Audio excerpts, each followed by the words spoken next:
चलिए भाई, काइनेटिक्स खत्म, अब बढ़ते हैं इक्विलिब्रियम की तरफ। ठीक है, इक्विलिब्रियम में छोटा सा चैप्टर है, तो दो पार्ट होते हैं, केमिकल और आयनिक, है ना। तो शुरू करते हैं केमिकल इक्विलिब्रियम के साथ। तो केमिकल इक्विलिब्रियम में मेनली आपको रिएक्शंस के लिए इक्विलिब्रियम कांस्टेंट बहुत तरीके से लिखना आना चाहिए, उसी के ऊपर मेन क्वेश्चंस आपके बनते हैं।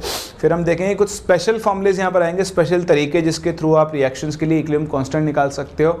और लास्ट पार्ट में फिर हमें वही एक तो ली-चैटलर प्रिंसिपल पढ़ना पड़ेगा, नाम सुना है आपने, और एक हम सीखेंगे फिजिकल इक्विलिब्रियम। तो चैप्टर को दो पार्ट में मेनली डिवाइड करते हैं, केमिकल इक्विलिब्रियम और फिजिकल इक्विलिब्रियम में। तो शुरू करते हैं फर्स्ट पार्ट के साथ कि केमिकल इक्विलिब्रियम को पढ़ने के लिए आपको इक्विलिब्रियम के खुद के कुछ कैरेक्टरिस्टिक पता होने चाहिए। ठीक है, कुछ इंपॉर्टेंट चीज़ है, जैसे मान लो आपके पास क्या होगा, एक रिएक्शन होगी, उसमें रिएक्टेंट्स होंगे और प्रोडक्ट्स होंगे। थोड़ी देर पहले आपने देखा, एक इसका फॉरवर्ड रेट कांस्टेंट होता है, एक क्या होता है, बैकवर्ड रेट कांस्टेंट।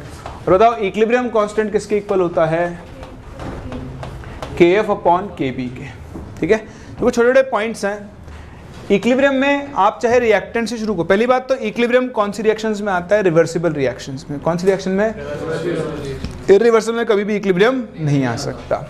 आप रिएक्टेंट से शुरू करो तो भी इक्विलिब्रियम आएगा, प्रोडक्ट लेकर शुरू करो तो भी क्या आएगा, इक्विलिब्रियम आएगा। मान लो जैसे ये एलिमेंट्री रिएक्शन है, दोनों मान लेते हैं एक बार के लिए। बताओ फॉरवर्ड रिएक्शन के लिए रेट का एक्सप्रेशन क्या बनेगा, KF into concentration of reactant बनेगा।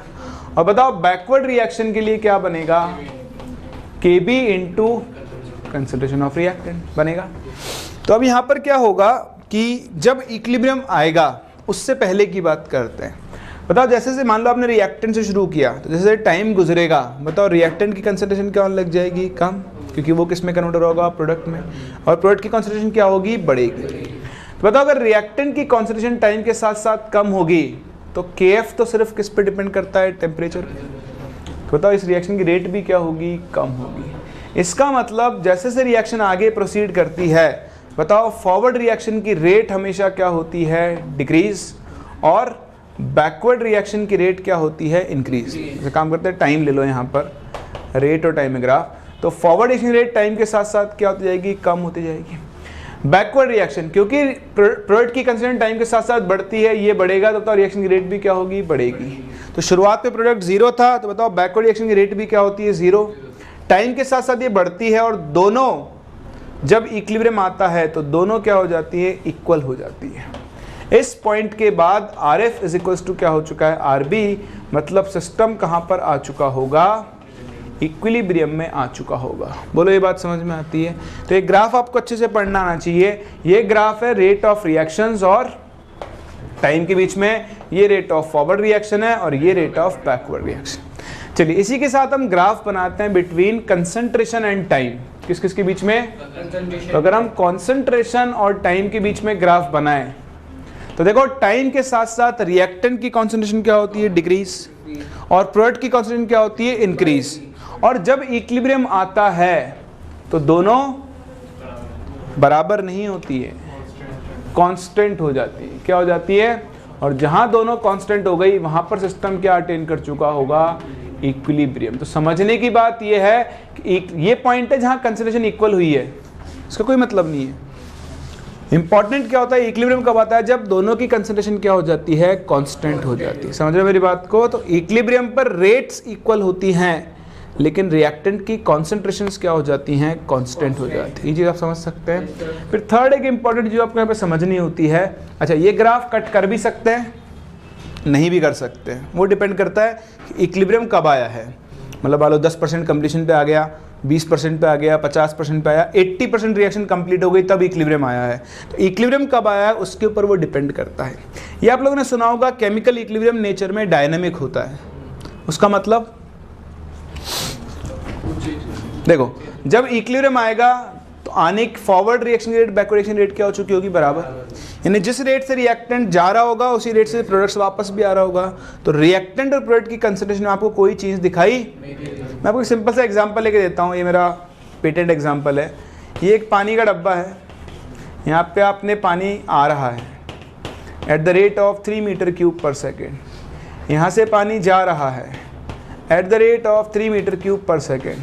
बताओ वाटर लेवल पे क्या फ़र्क पड़ेगा, सेम बना रहेगा, ठीक है ना। अच्छा अगर आपको पानी आता हुआ ना दिखे, मान लो मैंने एक स्क्रीन लगा दी कि पानी आपको आता हुआ नहीं दिख रहा और पानी आपको जाता हुआ भी नहीं दिख रहा है और पानी में कोई हलचल नहीं है, ठीक है ना, ऐसा कुछ भी नहीं है। तो बताओ अगर आपको ये सब नहीं दिख रहा हो सेटअप, अब मैं आपसे पूछूं बताओ पानी का लेवल फिक्स्ड है, तो मैं आपसे पूछूं बताओ पानी आ रहा है नहीं आ रहा, तो आप बोलोगे नहीं आ रहा। मैं आपसे बोलूँ पानी कहीं जा रहा है, आप बोलोगे नहीं जा रहा, क्योंकि वाटर लेवल तो फिक्स है। लेकिन एक्चुअली पानी आ भी रहा है और लेकिन आपको सब कुछ रुका हुआ दिख रहा है। तो केमिकल इक्विलिब्रियम देखने में स्टैटिक लगता है। कैसा लगता है? मतलब सब कुछ रुक गया है, जो बनना था बन गया, जो बचना था बच गया, अब और कोई रिएक्शन नहीं चल रही है। लेकिन एक्चुअली ऐसा केमिकल इक्विलिब्रियम नेचर में कैसा होता है? डायनामिक। जैसी मेंस की टेंडेंसी हो चुकी है उसके हिसाब से पॉइंट बहुत इंपॉर्टेंट है कि द डायनामिक इक्विलिब्रियम और the dynamic nature of equilibrium is proved by scrambling effect of isotopes। ये आपसे पूछ सकता है, स्क्रैम्बलिंग इफेक्ट ऑफ आइसोटोप। तो इक्विलिब्रियम का जो डायनामिक नेचर है उसको हम कौन से इफेक्ट से एक्सप्लेन करते हैं? स्क्रैम्बलिंग इफेक्ट से। ये क्या होता है समझने की कोशिश करना। डायनामिक नेचर का मतलब समझ में आ गया? ना तो फॉरवर्ड रिएक्शन रुकती है ना ही बैकवर्ड रुकती है, दोनों रिएक्शन सेम रेट से चलती रहती है, इसलिए हमें कोई चेंज ऑब्जर्व नहीं होता है। चलिए समझना, मान लो मेरे पास एक रिएक्शन है N2 + 3H2 gives 2NH3, ये एक डब्बे में चल रही है। मैंने हाइड्रोजन का दूसरा आइसोटोप ले लिया D2, अब ये रिएक्शन भी चल रही है। ये तो आप सभी जानते हैं आइसोटोप्स अपने फिजिकल प्रॉपर्टीज में डिफर करते हैं, उनकी केमिकल प्रॉपर्टीज क्या होती है? सेम। जो रिएक्शन हाइड्रोजन शो कर रहा है वही रिएक्शन D2 भी शो करेगा, कोई दिक्कत? अब मैंने क्या किया, मान लो कि अगर इक्विलिब्रियम स्टैटिक होता, कैसा होता? So if equilibrium was static, तो स्टैटिक का मतलब क्या है? जो बनना था बन गया, जो बचना था बच गया, अब और कोई रिएक्शन नहीं हो सकती है।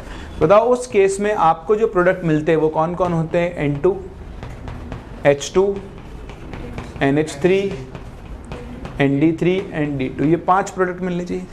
5 के अलावा छठा प्रोडक्ट नहीं होना चाहिए था। लेकिन एक्चुअली जब इनको मिक्स किया गया तो आपको ज़्यादा प्रोडक्ट मिले, आपको N2 मिला, आपको H2 मिला, आपको D2 मिला, आपको NH3 मिला, आपको ND3 मिला, एक साथ आपको NHD2 भी मिला, और आपको NDH2 भी मिला, और आपको HD भी मिला। ज़्यादा प्रोडक्ट बन रहे ना? ये NH3 के बीच में D कहाँ से घुस गया? इसका मतलब रिएक्शन रुकी? ये अभी भी रिएक्ट कर रहे हैं, एक N 2D 1 H या एक N 2 H D रिएक्ट करके NHD2 बना रहे हैं। इसका मतलब यहाँ पे कोई भी रिएक्शन रुकी नहीं है, सारी रिएक्शंस चल रही हैं, लेकिन के चलने की रेट क्या है? सेम। इसलिए आपको कोई भी चेंज ऑब्जर्व नहीं होता है। बोले यहाँ तक बात समझ में आती है? चलिए, तो ये कैरेक्टरिस्टिक इक्विलिब्रियम कांस्टेंट की जो आपको इक्विलिब्रियम की जो आपको ध्यान रखनी है। केमिकल इक्विलिब्रियम या किसी भी टाइप का इक्विलिब्रियम जो होता है वो नेचर में कैसा होता है? हमेशा डायनामिक। चलिए आगे बढ़ते हैं। किसी रिएक्शन के लिए अगर आपको इक्विलिब्रियम कांस्टेंट डिफाइन करना है तो हम पहले डिफाइन कर चुके हैं। मान लो आपके पास रिएक्शन है N1A + N2B, इससे बन रहा है N3C + N4D। तो फॉरवर्ड रिएक्शन का रेट कांस्टेंट है Kf, बैकवर्ड का रेट कांस्टेंट है Kb। अब मैं डिराइव तो करूंगा नहीं, इतना तो आप सभी जानते हैं। अगर मैं इस रिएक्शन के लिए इक्विलिब्रियम कांस्टेंट का एक्सप्रेशन लिखूं तो एक तो वो किसके इक्वल होगा? Kf/Kb के। बताओ किसके हो जाएगा? C⁻N3 × D⁻N4 upon A⁻N1 × B⁻, सबको आता है। Products to the power their coefficient upon reactants to the power. ये जो स्क्वायर ब्रैकेट बना है इसको हम बोलते हैं एक्टिव मास। क्या बोलते हैं? Active mass. एक्टिव मास को दो तरीके से डिफाइन करते हैं। एक, आप इसको यूज करते हो एज कंसंट्रेशन, और दूसरा आप इसे यूज करते हो एज प्रेशर। एक्टिव मास का मतलब क्या है? सब्सटेंस के लिए कोई वो पैरामीटर जो उस रिएक्शन में चेंज हो रहा हो, उसी को हम क्या बोलते हैं? उसका एक्टिव मास। अगर उसके लिए कंसंट्रेशन, हम मेनली कंसंट्रेशन लेते हैं, अगर वो चेंज नहीं हो रही है कंसंट्रेशन, तो हम उसका एक्टिव मास क्या मान लेते हैं? कांस्टेंट। और कांस्टेंट वैल्यू को हम 1 लेकर चलते हैं। क्या लेकर चलते हैं? तो आप ध्यान से समझें। कॉन्सेंट्रेशन, अगर आपके पास एक्वस स्पीसीज हैं एक्वस स्पीसीज, तो उसके लिए एक्टिव मास हम किसके इक्वल लेकर चलते हैं, कंसंट्रेशन के। और अगर आपके पास गैसियस स्पीसीज हैं, इनको ऐसा लिख लो, अगर आपके पास कोई गैस है तो उसके लिए हम एक्टिव मास किसके इक्वल लेकर चलते हैं, उसके प्रेशर के। तो एक्टिव मास को हम दो तरह से डिफाइन करते हैं। अगर एक्वस स्पीसी है तो उसके लिए हम एक्टिव मास किसके को लेकर चलते हैं, कंसंट्रेशन के। अगर गैसियस स्पीसी है तो एक्टिव मास किसके को होता है, pressure. For pure solids and pure liquids, for pure solids and pure liquids, मतलब एक्टिव मास जो होता है वो किसके इक्वल होता है, 1। एक्चुअली एक्टिव मास कांस्टेंट होता है एंड इज टेकन एज 1। तो प्योर सॉलिड्स और प्योर लिक्विड जहां आपको मिलेंगे, एक्सेप्ट वन केस, वो हम आगे कवर करेंगे थोड़ी देर के बाद, लिक्विड्स के लिए हर जगह पर आप उनका एक्टिव मास कितना लेकर चलते हो, 1। ठीक है, क्योंकि सॉलिड्स के लिए क्या होता है, उनकी डेंसिटी फिक्स रहती है। ठीक है, तो उसकी वजह से उनकी कंसंट्रेशन में कोई चेंज नहीं आता। तो अभी एलाबोरेट करने की जरूरत नहीं है, आपको वैसे ध्यान रखना है, आपको पता भी होगा, मुझे बताने की जरूरत नहीं है। चलिए नाउ, डिपेंडिंग ऑन कि आप एक्टिव मास को कंसंट्रेशन यूज कर रहे हो या प्रेशर, इक्विलिब्रियम कांस्टेंट के भी हम दो टाइप लिखते हैं। एक हम लिखते हैं Kp और एक हम लिखते हैं Kc। Kp का मतलब जब आप एक्टिव मास किसके लिए यूज कर रहे हो, प्रेशर, और जब आप एक्टिव मास कंसंट्रेशन यूज कर रहे हो तब Kc। मेनली एक गैसियस रिएक्शन के लिए, फॉर गैसियस रिएक्शंस हम Kp और Kc दोनों डिफाइन कर सकते हैं, क्योंकि गैसेस के लिए देखो Pv इक्वल टू nRT होता है, और इस V को इधर भेज दो तो N/V हो गई कंसंट्रेशन। तो हम P इक्वल टू क्या लिख सकते हैं, CRT। तो हम गैसेस के लिए प्रेशर भी लिख सकते हैं और कंसंट्रेशन लिख सकते हैं, इसलिए हम गैसियस रिएक्शंस के लिए Kp भी लिखेंगे। और बताओ Kp Kc में क्या रिलेशन होता है, Kp is equals to Kc into RT to the power delta Ng। बताओ ये डेल्टा Ng क्या होता है, टोटल गैसियस मोल्स, मोल्स नहीं, total gaseous moles of products minus total gaseous moles of reactants. ये पता है आप लोगों को, तो कुछ बेसिक चीजें हैं जो आपको इक्विलिब्रियम के बारे में पहले से ही पता होनी चाहिए। आओ आगे बढ़ते हैं, ये लिख लो सारा लिख लो।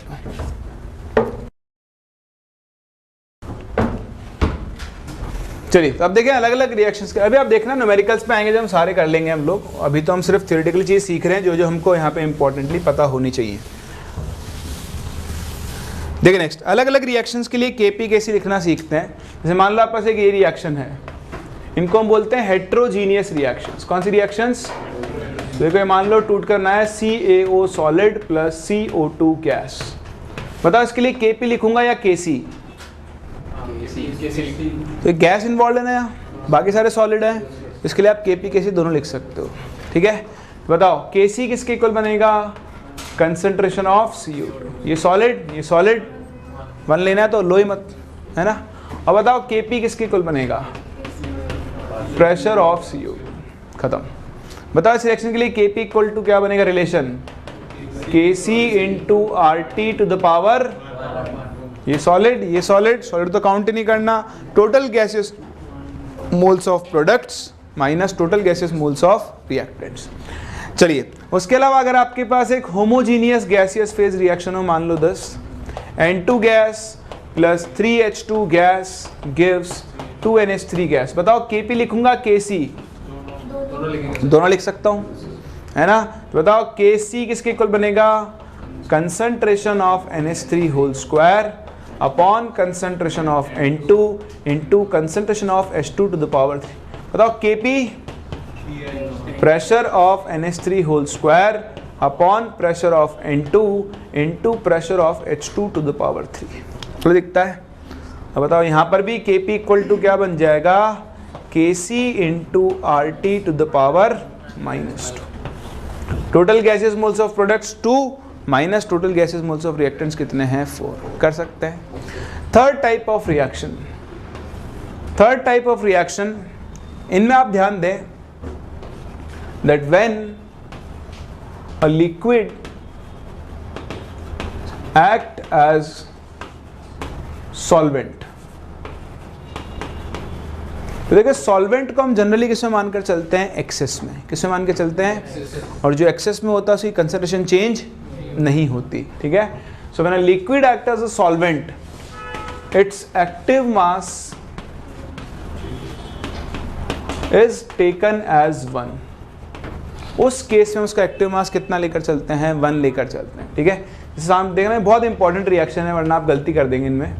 जैसे CH3COO एक्वस है, प्लस है ना, ये EQ लिखा हुआ है, प्लस मैंने लिखा H2O लिक्विड। इससे आपको मिली दो चीज़ें, CH3COOH aqueous plus C2H5OH aqueous, ठीक है। फिर दोबारा मैंने रिएक्शन लिखी ऐसी, उसमें CH3COO C2H5 liquid plus H2O liquid gives you CH3COOH liquid plus C2H5OH liquid.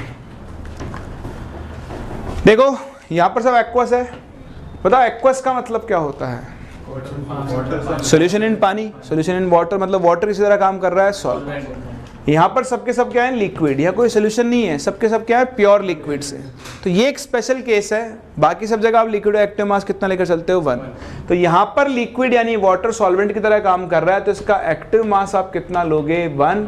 यानी इस रिएक्शन जब आप Kc लिखोगे तो Kc क्या बनेगा, concentration of CH3COOH into concentration of C2H5OH upon concentration of CH3COO C2H5। बोलो समझ में आता है। लेकिन इस रिएक्शन के लिए तो सभी लिक्विड है तो 1 मत लिख देना, ठीक है ना। सभी जो लिक्विड होते हैं 1 लिखते हैं, उस केस में क्या होता है, सभी कंसिडरेशन लिखनी पड़ेगी। मतलब इस बार क्या बनेगा equation, CH3COH into concentration of C2H5OH upon concentration of CH3COO C2H5 into concentration of H2। तो जब एक लिक्विड सॉल्वेंट की तरह काम कर रहा है तब तो उसका एक्टिव मास कितना लेकर चलते हैं, 1। लेकिन अगर सभी कोई भी सॉल्वेंट नहीं है, सभी लिक्विड लिक्विड लिक्विड फॉर्म में है, तो एक्टिव मास सबका कंसिडर करना पड़ेगा। ये एक स्पेशल केस आपको ध्यान रखना है, ये एग्जाम में पूछ भी लेते हैं, इसमें गलती मत कर देना, 1 मत करके आ जाना बस। और एक छोटा सा केस जिसमें गैस और एक्वस दोनों इन्वॉल्व हो, जैसे मान लो ये reaction Cu2 plus aqueous plus 4NH3 gas, ये रिएक्ट करके बना रहे हैं CuNH3 होल 4 2 प्लस एक्वस। अब देखो यहां पर गैस भी है और एक्वस भी है, तो Kp लिखेंगे या Kc?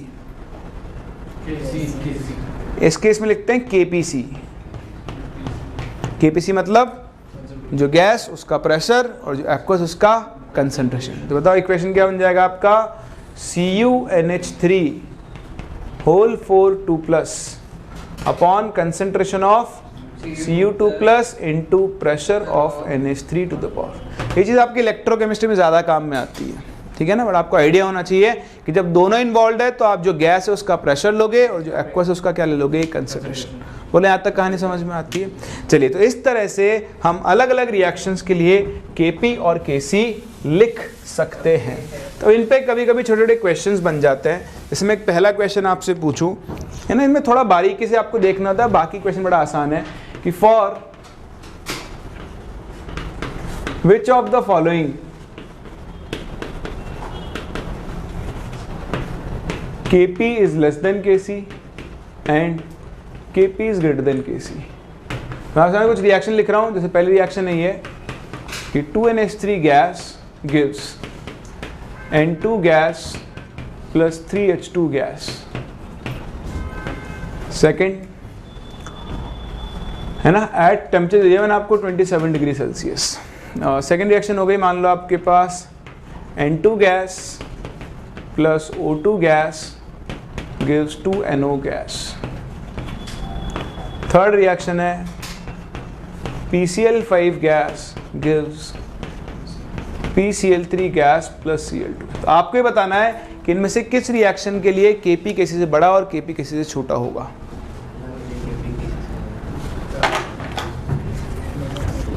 फर्स्ट वाले में यहाँ Kp ग्रेटर देन Kc, यहाँ Kp इक्वल टू Kc, और यहाँ ग्रेटर देन Kc, और यहाँ लेस देन।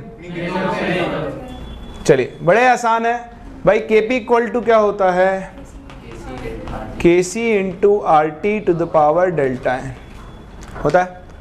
अब Kp अपॉन Kc का जो रेशियो है वो RT की पावर पे डिनोट करेगा, डिपेंड करेगा। अगर डेल्टा Ng नेगेटिव आया तो उस केस में टर्म 1 अपन में चला जाएगा, तब तो क्या हो जाएगा, Kp लेस देन Kc। और अगर डेल्टा Ng पॉजिटिव आया तो उस केस में Kp क्या हो जाएगा, ग्रेटर देन Kc। क्योंकि देखो R जनरली हम यहाँ पर Kp Kc को ATM में और लीटर में लिखते हैं, तो R के लिए आप क्या यूज़ करोगे, यहाँ 0.0821 क्या यूज़ करोगे, R के लिए ना यूनिट डिपेंडेंट होती है, R होता है 0.0821 ATM इंटू लीटर पर केल्विन पर मोल। तो आप यहाँ पर जनरली R के लिए 0.081 यूज़ करोगे, तो 0.08 इंटू 300 24 के आसपास आएगा, 24 ही आ गया। तो 24 1 से बड़ी वैल्यू है ना, तो 1 से बड़ी वैल्यू की नेगेटिव पावर यानी टर्म 1 से छोटा, 1 से बड़ी वैल्यू की पॉजिटिव पावर यानी टर्म 1 से बड़ा। तो Kp, तो जहाँ जहाँ डेल्टा Ng पॉजिटिव है वहाँ वहाँ पर Kp क्या होगा, Kc से ज़्यादा होगा। तो डेल्टा Ng यहाँ पर है 2, यहाँ पर डेल्टा Ng है 0, और यहाँ पर डेल्टा Ng फिर से कितना है 1। बोलो कर सकते हैं, कोई डाउट? वैसे कई छोटे छोटे क्वेश्चन आपको कैलकुलेट करने पड़ सकते हैं, कई बार आपको वैल्यू भी निकालनी पड़ेगी। जैसे एक क्वेश्चन और मैं करवा दूँ आपकी सिर्फ प्रैक्टिस के लिए, है ना। यहाँ पे क्या है ना, आप यूनिट्स में गलती कर सकते हो, तो ध्यान रखना इक्विलिब्रियम में थोड़ा सा यूनिट्स का। मान लो आपके पास ये रिएक्शन है, SO2Cl2 gas gives you SO2 gas plus Cl2 gas. इस रिएक्शन के लिए Kp अपॉन Kc का रेशियो 3 किस टेम्परेचर पर होगा, एट व्हाट टेम्परेचर? Kp आपको दिया हुआ है ATM में।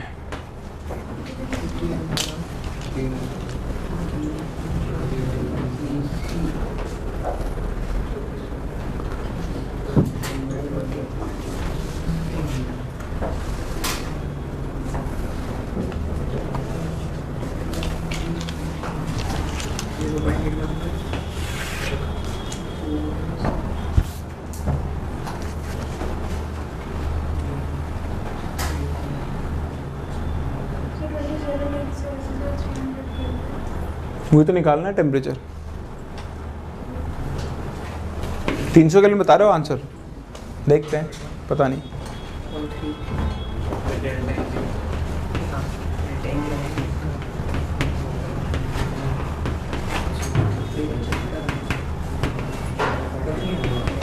देखो आसान है, Kp इक्वल होता है Kc into RT to the power delta Ng। तो Kp अपॉन Kc की होगी RT to the power delta Ng आ गया 1 आ गया।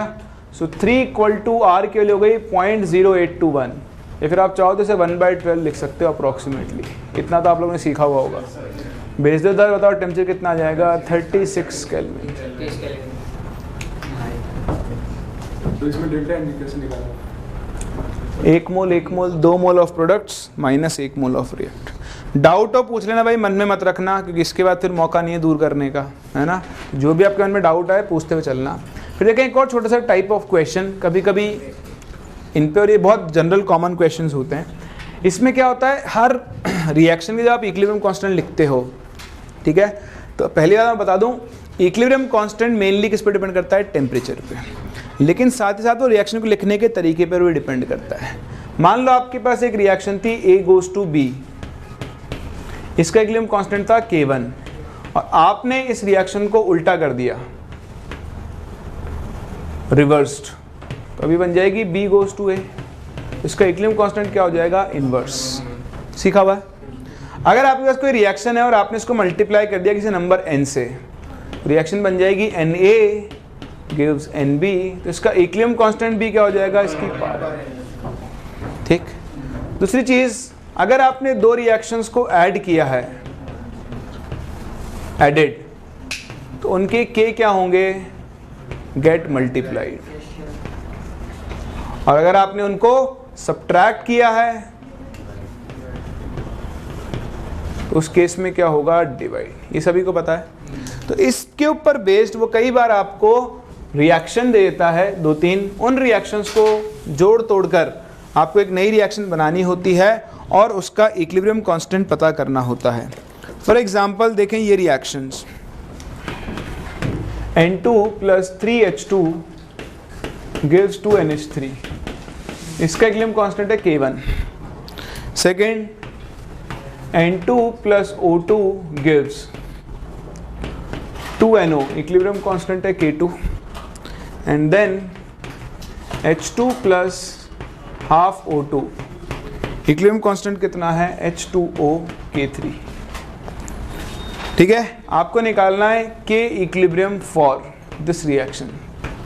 2NH3 + 5/2O2 gives 2NO + 3H2 in terms of K1, K2, K3। हाँ भाई आया, K2 × K3 की power 3 K2 × K3 to power 3 upon K1। चलिए वेरी गुड, सही लग रहा है यही। ये कुछ नहीं करना था, जो रिएक्शन बनानी है उस पर फोकस करो। तो मुझे इसमें NH3 लेफ्ट साइड चाहिए, O2 left side, NOH2 right side. तो देखो NH3 यहाँ पे कहाँ है, राइट, उल्टा कर दो, लेफ्ट कर दो, तो रिएक्शन हो जाएगी ये 2NH3 gives N2 + 3H2, बन जाएगा 1/K1। ठीक है, फिर N2 कहाँ चाहिए, इधर ही चाहिए, 1 चाहिए, सही है। H2O, अब कोएफिशिएंट देखो, मुझे H2 के साथ 3 चाहिए तो इंटू 3 कर दो, ये बन जाएगा K3³। और अब तीनों को ऐड कर दो। जैसे आप ऐड करोगे कुछ कैंसिल हो रहा है क्या, देखो 3H2 से 3H2, N2 से N2, 2NH3, 3/2 + 1 5/2 gives 2NO + 3। ये रिएक्शन इन तीनों को ऐड करने पर आई है, सो K2 × K3³ upon K1। ठीक है, तो ये लॉटरी क्वेश्चंस हैं, अगर ऐसे क्वेश्चन मिल जाए तो बड़ी आसानी से आप इनसे क्या कर सकते हो, डील कर सकते हो। कोई डाउट? चलिए अब बढ़ते हैं आगे और सीखते हैं इक्विलिब्रियम कांस्टेंट की कैलकुलेशन कर। यही सबसे इंपॉर्टेंट पार्ट है, यहाँ पे कुछ वेरिएशंस आपको सीखने को मिलेंगे। तो कैसे कैलकुलेट करते हैं वो आप सीखो, और भी बहुत सारी चीज़ें। पर कुछ भी शुरू करने से पहले आप लोगों को पार्शियल प्रेशर कैलकुलेट करना आना चाहिए। आता है? क्या होता है पार्शियल प्रेशर?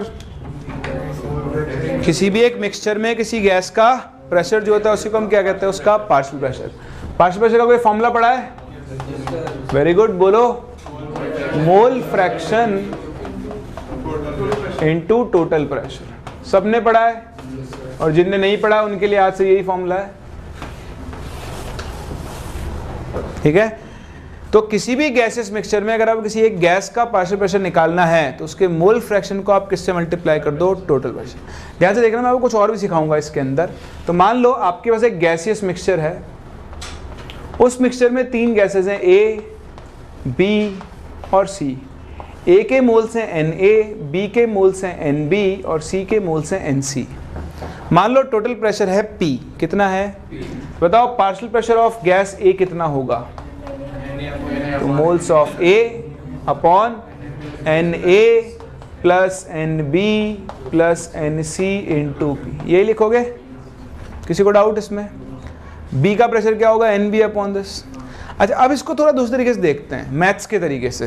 एक्चुअली हमने क्या किया, हमने टोटल प्रेशर P को N1:2 या Na:2 Nb: Nc के रेशियो में बांट दिया। तो देखो बताओ A के हिस्से में कितना आएगा, Na upon Na plus Nb plus Nc into P।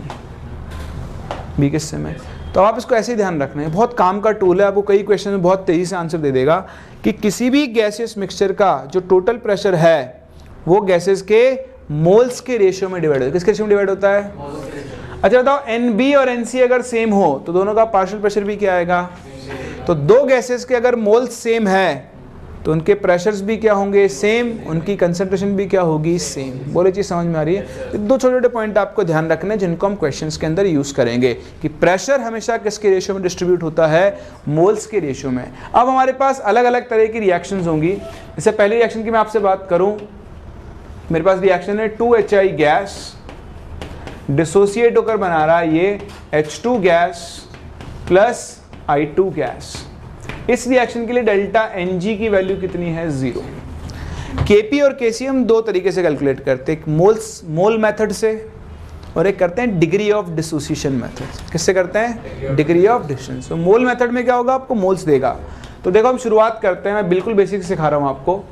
इसके A मोल्स हैं, ठीक है, इन दोनों के कितने होंगे? 0 0। जब तक इक्विलिब्रियम आएगा, मान लो A में से गए X, बताओ इसके मोल्स कितने बनेंगे? x/2 और ये बनेगा x/2। सही है। कुछ लोग A-2x x लिखते हैं, वो आपकी इच्छा है, उसमें कई बार गलती हो जाती है। एक गलती तो ये है कि A था ना, मोल्स वाले में गलती आती है, डिग्री ऑफ डिसोसिएशन में तो नहीं होगी, यहाँ गलती हो। A में से आपने 2x लिख दिया, ये क्या किया भाई? मैंने बोला कि 5 मोल में से 1 मोल गया, आपने 2x लिख दिया, आप कितने मोल ले गए? 2। तो वहाँ आप गलती कर सकते हो, वो डिग्री ऑफ डिसीजन में चल जाता है, इसलिए एब्सोल्यूट चलो, उसको मत फॉलो किया करो। आप सिंपल देखो, x मोल गए ना, बताओ 2 से कितना बनता है? 1 से कितना बनेगा? आधा। तो x से कितना बनेगा? x/2। ध्यान देना, ये सब क्या है? मोल्स। जब आप Kc लिखते हो तो आपको क्या चाहिए होती है? कंसंट्रेशन। बताओ कंसंट्रेशन कैसे निकालोगे? Moles divide by volume divide by volume divide by volume. सही है। बताओ Kc का एक्सप्रेशन क्या बन जाएगा? Concentration of H2 x/2v into x/2v upon क्या बन जाएगा? A minus x/v whole square. तो ये reaction delta Ng equal to 0 है। यहाँ पे आप देख पा रहे हैं कि वॉल्यूम का टर्म कैंसिल होने वाला है, ये बनेगा x² upon 4 into 1 A minus x whole square, क्योंकि डेल्टा Ng 0 है। बताओ यही एक्सप्रेशन Kp का आना चाहिए, वो आप देख लेना, डेराइव करके आ जाएगा। तो मैं इसमें ज़्यादा इंटरेस्टेड नहीं हूँ, मैं ज़्यादा इंटरेस्टेड हूँ डिग्री ऑफ डिसोसिएशन वाले मेथड में। फिर अभी क्वेश्चन करेंगे, उनसे आपको आइडिया लग जाएगा। तो मान लो फिर से डेराइव करते सर मैं Kp डेराइव करूँगा, Kc डेराइव नहीं करूँगा। तो ये बनाएगा H2 gas plus I2 gas, time t equal to 0 पर इसके A मोल्स हैं, इसके हैं 0 0। अब अगर इसकी डिग्री ऑफ डिसीजन अल्फा है, तो अल्फा क्या होती है? डिग्री ऑफ डिसीजन क्या होती है? Fraction of reactant dissociated. क्या बोलते हैं इसको? ऐसे समझते हैं, आपके पास 500 रुपये थे, उसमें से 1/5 फ्रैक्शन खर्च हो गया। क्या खर्च हुआ? 1/5 फ्रैक्शन। बताओ आपके पास कितने पैसे बचे? 400। कैसे निकाला आपने? आपने किया 500 माइनस 500 का 1/5। तो ये आपकी अल्फा है, डिग्री ऑफ स्पेंडिंग 20%। समझ पा रहे हो? तो बताओ इसकी डिग्री ऑफ डिसीजन अगर अल्फा है तो A में से कितना चला जाएगा? बस इतना सा आपको चाहिए। डिफरेंस होता है मोल्स में और अल्फा में।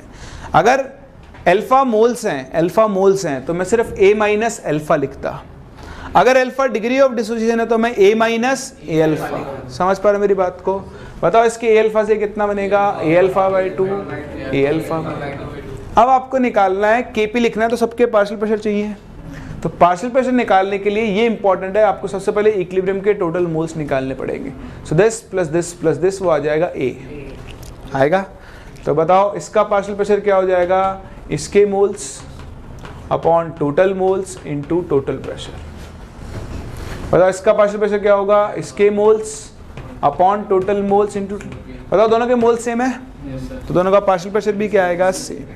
तो जब हम यहाँ पर Kp का एक्सप्रेशन लिखेंगे तो वो क्या बन जाएगा? देखो ये बन जाएगा अल्फा p/2। तो ये बनेगा alpha p/2 into alpha p/2 upon A से cancel 1 minus alpha into p whole square.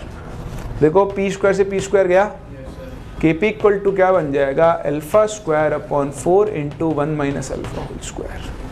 बोलो लिख सकते हैं। तो ये एक बेसिक सा आउटलाइन क्राइटेरिया है कि हम मतलब कैसे हम Kp और Kc कैलकुलेट करते हैं।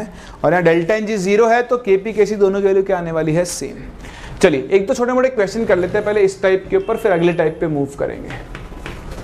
देखें आपके पास एक रिएक्शन है, यही 2HI gas,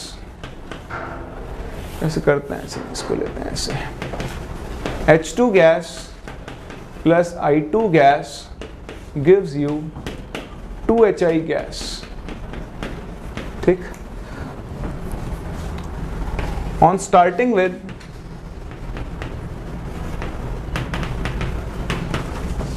1 mole each of H2 and I2 in a 5-liter container. Calculate the equilibrium concentration of each species. इस रिएक्शन के लिए Kc आपको दिया हुआ है 1/64।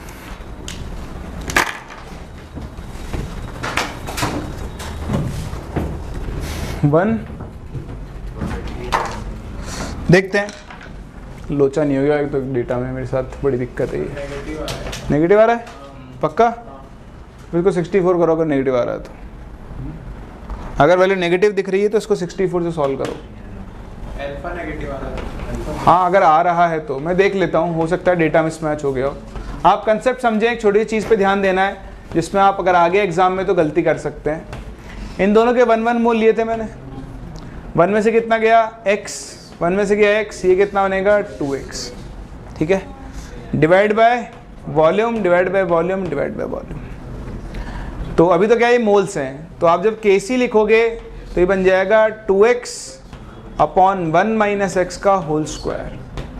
ठीक है, अभी तो मैं वैल्यू 1/64 लेके कर रहा हूँ, 1/64। दोनों साइड रूट ले लो, तो जैसे ही रूट लोगे तो इक्वेशन बन जाएगा 2x upon 1 minus x equals to 1/8। इधर गया 16x is equals to 1 minus, सही तो आ रहा है, x इक्वल टू आ गया 1/17 आ गया। तो अगर x 1/17 है तो बताओ कंसंट्रेशन ऑफ H2 क्या बन जाएगी, 1 माइनस एक्स अपॉन 5। ये सबसे इंपॉर्टेंट चीज़ है, आप वॉल्यूम से डिवाइड करना मत भूलना, क्योंकि आपको कंसंट्रेशन बतानी है। 1 माइनस एक्स तो सिर्फ क्या आएंगे, मोल्स। तो बन जाएगा 1 माइनस 1 अपॉन 17/5, आंसर आ गया 16/8।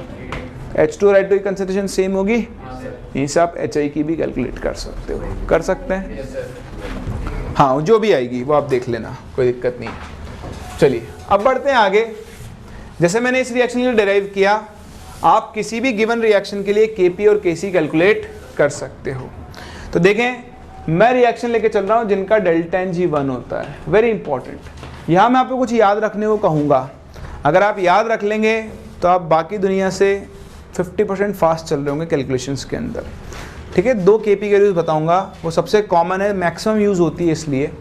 तो डेल्टा एन जी 1 में 2 तरह की रिएक्शन आती है, एक A gas goes to 2B gas type, और एक आती है A gas goes to B gas plus C gas type. आप देख सकते हैं, sorry, delta n g equal to 1, दोनों का ही delta n g equal to 1 है।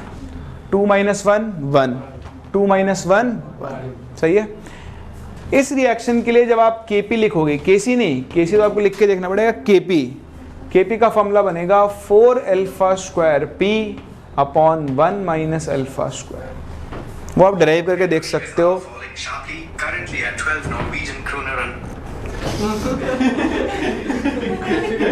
ये जाग जाता है, कुछ भी बोल देता है।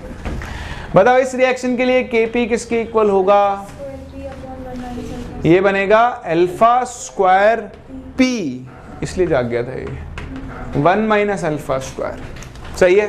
तो ये आप याद रखें, मेरी आपको एडवाइस है, इसे आप याद रखेंगे तो आप कैलकुलेशन में बहुत फास्ट मूव करेंगे और कई क्वेश्चंस को आप वर्बली भी सॉल्व कर पाएंगे। इस रिएक्शन का एग्जांपल है N2O4 gas gives 2NO2 gas, ठीक, और ये है PCl5 gas gives PCl3 gas plus Cl2 gas, ठीक है ना। अच्छा एक चीज़ ध्यान से अगर आप देखें, देखो ये रिएक्शन जो थी इधर वाली H2 और I2 वाली, उसके लिए Kp का एक्सप्रेशन बना था alpha square upon 4 into 1 minus alpha whole square. देखो वहाँ प्रेशर का टर्म नहीं था, यहाँ है। बताओ अगर मैंने प्रेशर को डबल कर दिया तो Kp पे क्या फ़र्क पड़ेगा, डबल हो जाएगा। अगर मैंने प्रेशर 4 टाइम्स किया तो Kp सेम चीज़ यहाँ पर भी होगी, ऐसा नहीं होता है। हाँ, Kp और Kc सिर्फ और सिर्फ किस पे डिपेंड करता है? टेम्परेचर। आप प्रेशर बदलो, आप मोल्स बदलो, आप कुछ भी बदल लो, टेम्परेचर मत बदलो, रिएक्शन मत बदल लेना बस, है ना। रिएक्शन तो ये रखनी पड़ेगी ना। मान लो आपने 2 से मल्टीप्लाई कर दिया तो फिर Kp चेंज हो जाएगा, रिएक्शन बदल दिया आपने। तो सिर्फ टेम्परेचर पे डिपेंड करता है, प्रेशर बदलने का कोई फर्क। हाँ, प्रेशर बदलने से कौन बदलेगा? अल्फा। कौन बदलेगा? अल्फा। तो जैसे आपने प्रेशर बढ़ाया, अल्फा अपने आप को एडजस्ट करेगा और Kp के लिए क्या रख लेगा? सेम। समझ सकते हैं इस चीज़ को? चलिए, तो इसके ऊपर भी कुछ क्वेश्चन करके देखते हैं, छोटे मोटे क्वेश्चन। मान लो मेरे पास ये रिएक्शन है which is N2O4 gas gives 2NO2 gas.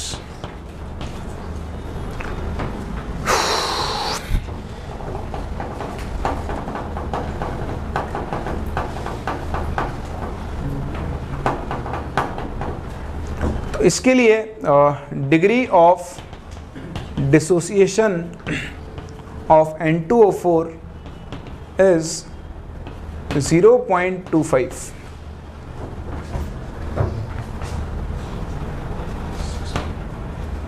at 1 atm pressure.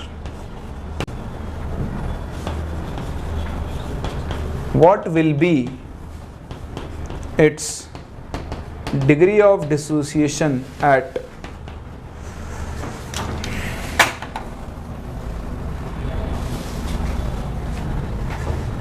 एक से मैं डेटा एडजस्ट कर लूँ थोड़ा सा।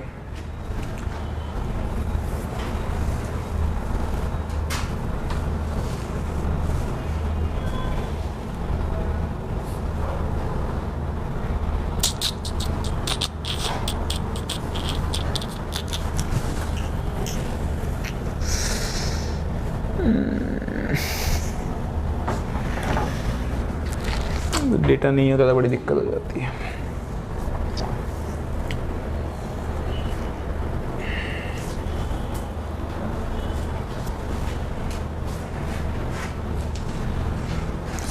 आ गया ना।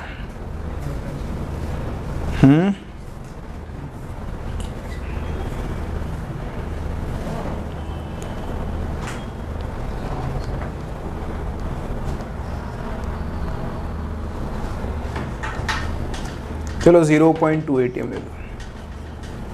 भगवान पे भरोसा रखते हैं, आसानी वैल्यू आएगी, वरना कंसेप्ट तो आप सीख ही लोगे।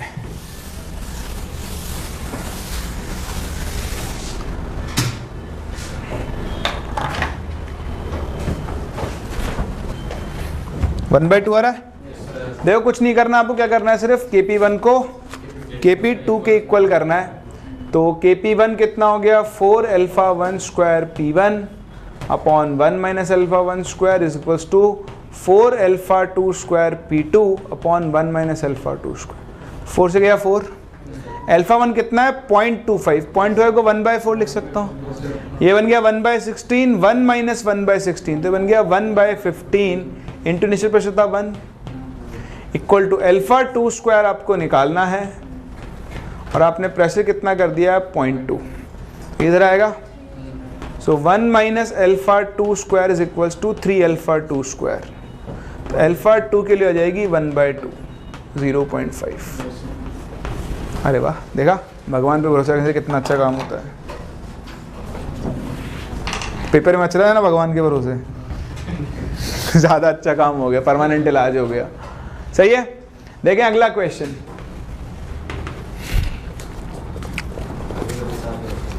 क्या कभी कभी साथ देते हैं?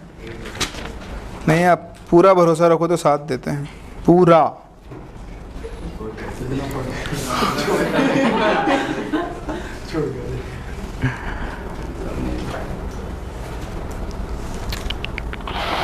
कोई अच्छा सा क्वेश्चन दिखे तो करवाएं, मज़ा आएगा तभी तो। चलो छोड़ो, ये तो छोटे छोटे हल्के हल्के क्वेश्चन हैं, ये सीखो आप। तो कई बार क्या होता है, आपको ना एक सॉलिड देगा, ए सॉलिड है जैसे, ये टूटकर 2 या 2 से ज़्यादा गैसेस बना सकता है, ठीक है, और वह आपको इस मिक्सचर का टोटल प्रेशर दे देगा P। तो आप समझें टाइम T इक्वल टू 0 पर मान लो इसका कुछ A मोल रहा होगा, ये दोनों रहे होंगे 0 0। इक्विलिब्रियम पर क्या होगा, ए में से मान लो कुछ x मोल गया होगा, तो बताओ ये कितना बनेगा x मोल, और CB कितना बनेगा x मोल। अब देखो ये तो सॉलिड है, इसके मोल्स तो है पर मुझे इसके प्रेशर से कोई लेना देना नहीं है। तो अब इन दोनों के मोल्स क्या है बताओ गैसेस के, सेम। अगर ये शुरू से ही साथ 0-0 है बराबर चल रही तो इनका रेशियो हमेशा मेंटेन रहेगा 1:1 का रेशियो। तो देखो हमने सीखा था कि हम टोटल प्रेशर को गैसेस के मोल्स के रेशियो में डिवाइड कर सकते हैं। बताओ इस गैस का प्रेशर कितना आएगा P/2, इसका आएगा P/2, तो बताओ Kp किसके इक्वल बनेगा, P/2 का होल स्क्वायर, क्योंकि तो सॉलिड है इसका एक्टिव मास तो कितना लेकर चलेंगे 1। बोलो कर सकते हैं। तो एक क्वेश्चन इसी के ऊपर बेस्ड करते हैं। ऐसे क्वेश्चन भी कभी कभी आपसे डायरेक्टली ही पूछ ले जाते हैं। जैसे देखें आपको रिएक्शन दिया है, क्वेश्चन है कि NH4COONH2 this is ammonium carbamate, solid है, डिसोसिएट होकर बना रहा है 2NH3 gas plus CO2 gas. At a certain temperature total pressure of system दिया हुआ है 0.31 atm। आपको इसके लिए Kp कैलकुलेट करना है। क्या कैलकुलेट करना है, Kp।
इतना टाइम लग गया, आसान है यार ये तो। इसमें से x गया, ये कितना बनेगा 2:1 के रेशियो में आएगा। इसके हिस्से में कितना आया 2/3 × 0.318, और ये बन जाएगा 1/3 × 0। कैलकुलेशन ज़्यादा लेंदी हो गई क्या? चलो इतना कर लेना आप लोगों ने। इसके आगे तो इसका स्क्वायर इंटू दिस कर सकते हैं। तो ऐसे क्वेश्चन से डील करना सीख लेना, आपसे इनके ऊपर बेस्ड क्वेश्चंस भी कभी कभी पूछ लेते हैं, ठीक है। फिर देखो आप एक और छोटा सा कंसेप्ट, कई बार मैं आपको नेक्स्ट क्लास में बहुत सारे क्वेश्चंस करवाऊंगा, क्योंकि यहाँ पर ना क्वेश्चंस का वो होता है। तो मेनली मैं आपको कंसेप्ट सिखा रहा हूँ, एक 2 क्वेश्चन करा रहा हूँ, फिर एक साथ हम 5-7 क्वेश्चंस करेंगे जिनसे आपकी प्रैक्टिस हो जाएगी, फिर इसके अगले पार्ट पे मूव करेंगे उसके बाद, है ना। चलिए, तो गैसियस मिक्सचर के लिए कई बार क्या होता है, वॉल्यूम परसेंट दिया हुआ था, तो आपको वॉल्यूम परसेंट दिया ना, मतलब आपको मोल परसेंट पता है। मोल परसेंट को 100 से डिवाइड कर दो तो क्या मिल जाएगी, मोल फ्रैक्शन। क्या मिल जाती है? तो कई क्वेश्चन आपको इसके ऊपर मिलेंगे। जैसे मैं एक क्वेश्चन करवाऊँ आपको, सिंपल सा क्वेश्चन ये है कि रिएक्शन दी हुई है PCl5 गैस, इन दोनों से आपको क्या मिल रहा है, PCl3 gas plus Cl2 gas, ठीक है। ये कह रहा है कि at equilibrium volume percent of Cl2 है ना, वो 40% है, ठीक है, एट 2 atm। Calculate Kp।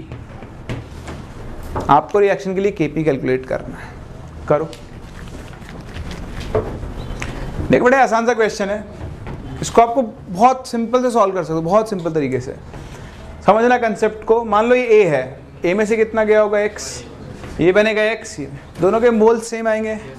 देखो दोनों के मोल सेम तो दोनों का प्रेशर सेम, दोनों के मोल फ्रैक्शन सेम, दोनों की कंसंट्रेशन भी क्या होगी, सेम। आपको Cl2 का वॉल्यूम परसेंट यानी Cl2 का मोल परसेंट पता है 40, 10 का मोल फ्रैक्शन कितना हो गया 0.4, इसका भी 0.4 होगा, टोटल कितना होता है 1, तो ये 0.2 होगा। क्वेश्चन खत्म।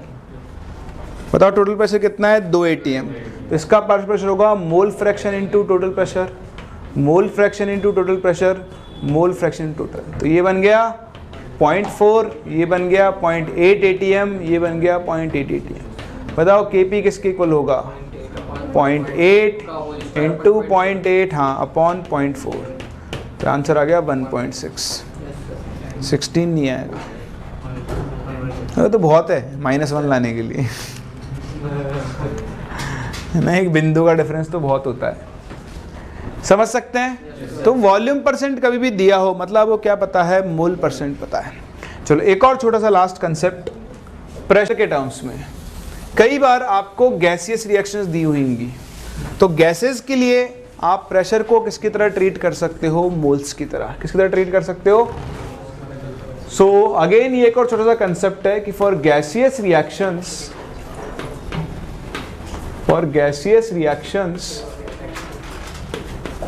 pressure can be treated as moles। Pressure को आप बिल्कुल मोल्स की तरह काम में ले सकते हो। जैसे एक क्वेश्चन मैं आपको प्रेशर के ऊपर बेस्ड करवाऊं,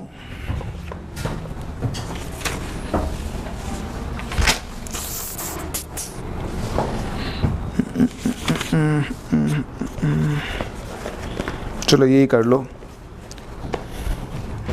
कंसेप्ट समझना ही भी तो आपको। आपको एक रिएक्शन दी हुई है, AB3 gas gives AB2 gas plus half B2 gas, ठीक है। इस रिएक्शन के लिए आपको कह रहा है कि जो इनिशियल प्रेशर था P इनिशियल वो है 800 torr, and total pressure at equilibrium जो है वो है 900 टोर। आपको इस रिएक्शन के लिए आपको degree of dissociation of AB3 निकालनी है, ठीक है, और KP भी निकालना है, दोनों चीजें कैलकुलेट करनी है। चलिए देखें, इनिशियल प्रेशर 800 है और बाद में हो गया 900। तो अब आपको क्या करना है? मोल्स वाली की जरूरत ही नहीं है, प्रेशर में खेलो। तो इनिशियली प्रेशर सिर्फ इसकी वजह से होगा, ये 0 ये 0, इक्विलिब्रियम पर इसमें से कुछ गया होगा तो 800 में से x कम हो गया, ये कितना बनेगा x, ये कितना बनेगा x। तो अब ये टोटल मिलाकर 900 होना चाहिए, है ना। तो 800 plus x/2 is equals to 900, x के लिए आ गई 200 आ गई। तो पहला तो डिग्री ऑफ डिसोसिएशन, देखो 600 बचा होगा, तो देखो 200 खर्च हुआ, इनिशियली 800 था इंटू 100, 25% तो आ गई डिग्री ऑफ डिसोसिएशन, सही ना। 4 आ गया ना, 1/4, 25% आ गया। दूसरा आपको KP निकालना है, तो देखो इसका प्रेशर 600 टोर, इसका प्रेशर 200 टोर और इसका प्रेशर 100। बताओ KP क्या बनेगा? Pressure of AB into pressure of B2 का स्क्वायर रूट, पावर हाफ जाएगी ना, अपॉन प्रेशर ऑफ, तो ये बन जाएगा 800 220 20/8, कितना आ गया? 5 4, कितना हो गया ये? 5/2, 2.5 यूनिट बताओ मुझे साथ में, अब इसके मजा तब आएगा। KP की यूनिट टोर की पावर हाफ। देखो टोर से टोर कैंसिल, है ना। वैसे ना KP किसी की यूनिट होती नहीं है, लेकिन इस चैप्टर में पर्टिकुलरली आपसे पूछ ली जाती है, ठीक है ना। तो ये आप ध्यान रखना। आज अपन यहीं तक कंप्लीट कर रहे हैं जो KP के कैलकुलेशन में पॉसिबल वेरिएशन जो मैंने आपको सिखा दिए हैं। नेक्स्ट क्लास हम कुछ क्वेश्चंस देखेंगे इनके ऊपर बेस्ड, और उसके बाद फिर इसके आगे के पार्ट के ऊपर मूव करेंगे, जहां हम सीखेंगे डिग्री ऑफ डिसोसिएशन को कैलकुलेट करना वेपर डेंसिटी मेथड से। वो बहुत इंपॉर्टेंट होता है, उससे कभी कभी डायरेक्टली क्वेश्चन आ जाते हैं। और फिर हम मूव करेंगे ली चैटलेस प्रिंसिपल की तरफ, है ना। तो मिलते हैं नेक्स्ट क्लास और आगे बढ़ते हैं। या भाई आप सही कह रहे हो, ये 600 होगा, मैंने गलती कर दी जल्दबाजी में, 800 नहीं होगा 600। तो आंसर बदल के क्या हो जाएगा अपना 10/3 यूनिट, लेकिन उतनी ही रहेगी, टोर टू द पावर हाफ, है ना। तो ये करेक्शन आप लोग कर लेना।